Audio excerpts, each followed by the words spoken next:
few moments of your time. The Blind Side. The Blind Side. One of my favorite movies now is a movie entitled The Blind Side. You know my list of films. I have no secret about it. It's Godfather 1, Godfather 2, Scarface. I didn't like Godfather 3. Scarface. Yes, I'm a Pacino guy. Scarface. Remember the Titans, as you all well know. Yes. And now The Blind Side. The Blind Side. Yes, The Blind Side is a movie at a time when you can't sit down with your family and enjoy a movie together. I dare you today to go and rent it or purchase the movie entitled The Blind Side. At a time when you have to cover your kids' eyes or plug their ears, I dare you during this season, this time of year, to go and get the movie entitled The Blind Side. It is based on a true story about Michael Orr, who grew up in the heart of one of the most vicious ghettos in America, in Memphis, Tennessee. And Michael Orr, while growing up there after being taken from his mother and put in foster care, went on to be adopted by a family in Memphis, Tennessee, a Caucasian family, and found his niche in life. And in 2008 was the first round 23rd pick of the Baltimore Ravens. The Blind Side, The Blind Side. When you look at the movie, many people think that Michael didn't get his breakthrough until he was drafted into the NFL. When you look at the movie on the surface, most people think that Michael did not obtain power until he learned how to play football. But I suggest to you today that Michael had all of the power all of the time. And you see, the time that he was out there and his uncle abandoned him after putting him in the private school. Michael could have went back to the ghetto, but Michael stayed. The time when Michael was driven back to his home because he was looking for clothes, and his Caucasian family took him back to his home. And when he turned the corner and got ready to put his key in the door, there was a sign on the door saying evicted, and Michael could not find his mother, and he sat there for 1 hour with his 6'5", 328-pound frame crying outside his door. Michael could have given up just then, but Michael stayed. Oh, I wish I had somebody with me right now. I wish I had some folk with me praying with me and for me right now. When Michael started playing football, and he was playing in his very first game, and his opponent threw him to the ground, put mud in his face, and then kicked him in his head. Michael could have got up and said, "This is not for me," but Michael did not quit. Michael stayed. And when the NCAA investigated his signing with Mississippi versus Tennessee, and they tried to pit him against his family who had taken him and nurtured him, Michael was confused for a moment, but he picked himself back up again, and Michael stayed. What am I trying to say? That in this makeover season, in this season when God is indeed making you over, in this season where God is doing a new you, in this season where God is tearing away at all of the things that kept you separated from him, and he's adding to you those things that will bring you into a right relationship with him. At some point or time, or sooner or later, something's going to happen to you that's going to try and pull you out of the mirror of what God has already done for you. Something is going to go down that tries to tamper your faith or alter your faith. Somebody's going to come by and tell a lie on you or try and do something to hurt you. There's going to come a time when you might not have everything it is that you need, but in the midst of it all and through it all, God expects you to do just like Michael. And oh, I wish I had some Holy Ghost filled folk up in here with me right now.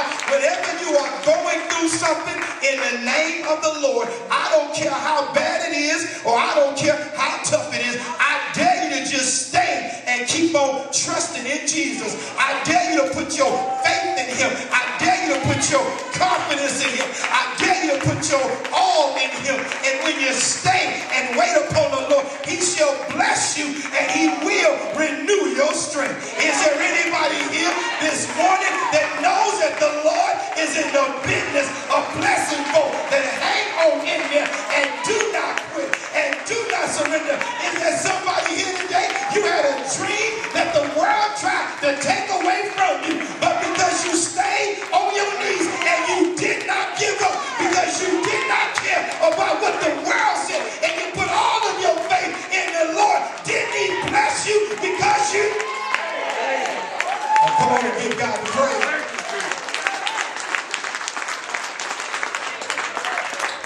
This word this morning is one of the greatest words about staying power, because you're going to need some staying power, because the enemy does not want you to get to what God has set aside for you. We have here in this word, it talks about, it begins with Darius in this 6th chapter, and it talks about Darius the Mede, and to understand this word and appreciate this word, you must first understand a little bit about Daniel. You see, when Daniel was a young man, Daniel and his 3 closest friends were kidnapped and taken from their homeland and put into slavery in Judea. You might know something about Daniel's 3 best friends. They were Shadrach, Meshach, and a bad Negro. Well, I wish I had somebody with me right now. And they were kidnapped and put into slavery, but instead of pouting about the condition they were in, they bettered themselves in the negative environment that they were put in. Oh, I wish I had somebody that just got that. Instead of always crying about what you don't have, I dare you to make better what you already do have, and then watch how the Lord will work with you and work on you and use you in your current situation. Well, Darius comes up with a plan. Instead of, he has 120 districts, that's what provinces are, and he decides that he's going to divide them up. So he puts 120 princes over all 120 provinces, and then he goes out and he gets 3 people that are going to look over the 3 princes to make sure that everything gets attended to. So he chooses 2 outsiders, and 2 people from his homeland, and one that's an outsider, and the outsider is Daniel. And Daniel is such a great job and doing such an awesome job that the king is looking at Daniel's work, and he decides that, you know what, I don't need the other 2 administrators, and I don't need the princes. All I need is Daniel. Oh, I dare you today to understand that when you do a work for the Lord, in spite of what's going on, that things will start to fall in place for you that you never imagined. When you put your faith in God, he will open some doors that you would never imagine. But look how it goes. Look how it goes. Some of the people, the princes and the ministers, they must have been some folk that come from Northwest Indiana, because as soon as Daniel started doing a good job, they heard about the king's plan to advance Daniel. They did what a lot of folk around here would try to do to you from time to time. They got together and decided to create a conspiracy theory.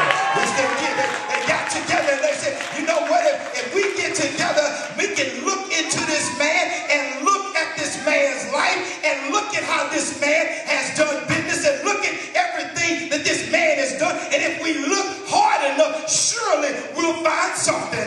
Well, when they started looking into Daniel's life, when they started examining Daniel's life, they did find something. They found that he was an honorable man. They found he was a responsible man. They found that he was a man that was honest and trustworthy and did everything it was that he was supposed to do. And I got to pause right there for just a moment.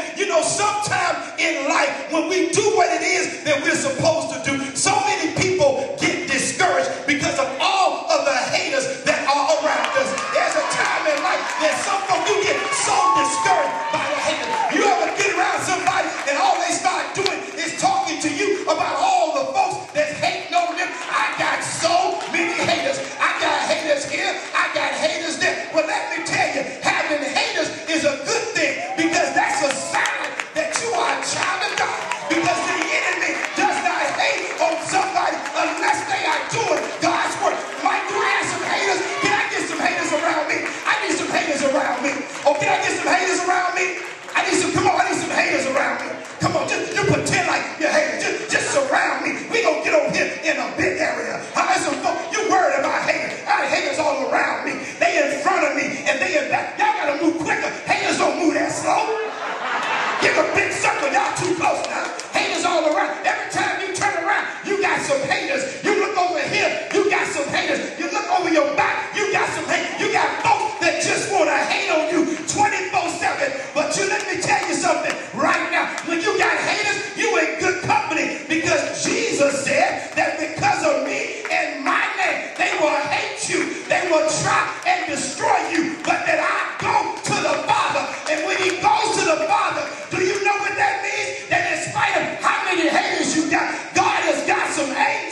do him no good.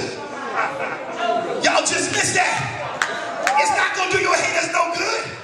You know what they doing? They advancing your work. The more folk talk about you,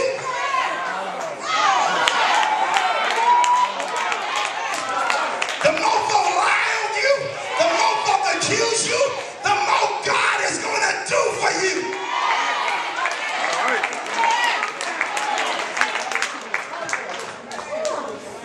They tried to get something on him, but they couldn't get nothing on him.